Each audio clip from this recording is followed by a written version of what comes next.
నిగ్రహత ఎంత విలువైనదో ఒక కథ విన్నాను. అది కథ అనే కంటే కూడా జీవిత సత్యం. 3వ తరగతి 4వ తరగతి ఓ పెద్ద సారు ఇచ్చాడు. రేపు పిల్లలో ఓ చిన్న పోటీ పెడతా. ఏం సార్ పెట్టండి, మీ అందరికీ 20 రూపాయలు క్యాడ్బెట్ చాక్లెట్ ఇస్తాం మీకు. ఇచ్చేం చేయాలి సార్? పొట్లం ఉప్పదీయండి. ఉప్పదీసి ఏం చేయాలి సార్? దాన్ని అట్లాగే పట్టుకొని 5 నిమిషాలు తినకుండా అట్లాగే పట్టుకోండి అన్నాడు. ఈయన దగ్గర పెట్టుకొని 5 నిమిషాలు ఆగమంటే బాగుండేది. ఈయన దగ్గర పెట్టుకోక ఏం చేశాడు? వాళ్ళకిచ్చాడు. ఇచ్చే ముందు కూడా ఏం చేశాడని చెప్పాను. ఇక పొట్లం ఉప్పదీసిన తర్వాత వాడు తినకుండానే తినేస్తున్నాడు.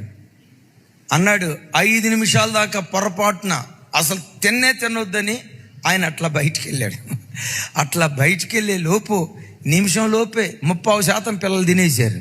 మొత్తానికి ఆయన వచ్చాడు. 20 మంది ఉన్న క్లాసులో 4 పిల్లలు తినకుండా ఆ చాక్లెట్ అట్లాగే పట్టుకొని, సార్ తినొద్దన్నారు కదా, 5 నిమిషాల దాకా తినొద్దన్నారు కదా, తినను అని అట్లాగే పట్టుకున్నారట. చూశాడు.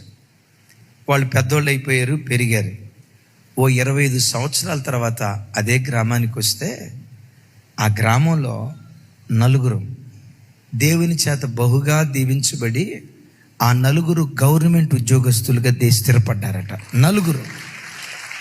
ఆ తతిమ 16 మంది ఉన్నారే, ఒకడు తాగుబోతోడుగా, ఒకడు కైనీకి అలవాటు పడినోడుగా, ఇంకోడు గుట్కాలకు అలవాటు పడినోడుగా, ఇంకొకడు సినిమాలకు అలవాటు పడినోడుగా చేతులారా జీవితాన్ని నాశనం చేసుకున్నవాడు.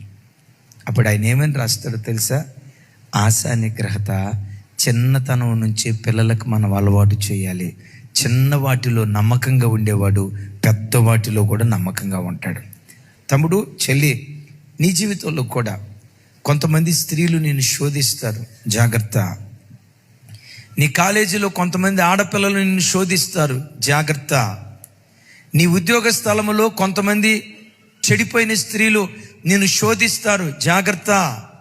అమ్మా, నీ కుటుంబాన్ని విచ్ఛిన్నం చేయటానికి నీ ఉద్యోగ స్థలంలో నీ ఇంటి ప్రక్క వ్యక్తి ద్వారా సాతాను నిన్ను శోధిస్తాడు. నీ కుటుంబంలో జొరబడి పాపంలోకి నిన్ను లాగాలని రకరకాలుగా ప్రయత్నం చేస్తాడు. వివాహం కాని బిడ్డలు, వివాహమైన బిడ్డలైనా నిగ్రహత కలిగి బ్రతకండి. ఆశల మీద నీకు నిగ్రహత కలిగి దేవుని సన్నిధిలో బ్రతికితే ఏది శ్రేష్టమైనదో, ఏది అల్పమైనదో, దేని కొరకు త్యాగం చేయాలో, దేని కొరకు త్యాగం చేయకూడదో జీవితాన్ని జాగ్రత్తగా కాపాడుకునే కృప దేవుడు అనుగ్రహించునుగాక.